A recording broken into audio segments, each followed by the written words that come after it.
everybody, welcome back. Today as well we have got you another video. In this video I'll show you how you can simply go ahead and delete your social security number, aka SSN number, on Cash App. But before that, please do make sure to like our video, subscribe our channel, and yes, without any further delay, we will simply go ahead step into our video.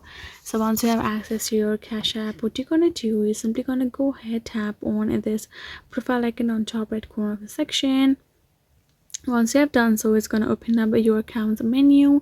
We're going to tap on this option called help support below the limits. Once you have tapped on it, it will simply open up this kind of section where it's going to ask you how you can help along with the topics. And here in this below Cash App question, you're going to find this option called something else.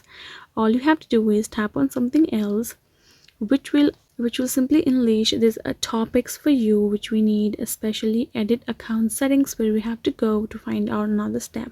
Go ahead, tap on it simply, and now here in this account settings section, you can find this option called close my Cash App account.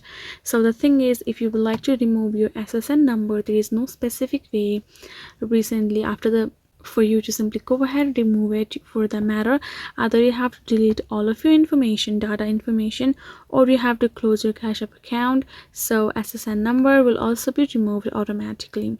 There is no need to worry for that. Once you have closed your account, you will be able to again re-sign up for another account of yours, but there is no other way for you to remove your SSN number. This video was helpful to you all. Thank you so much for watching, and yes, I'll see you guys in our next video.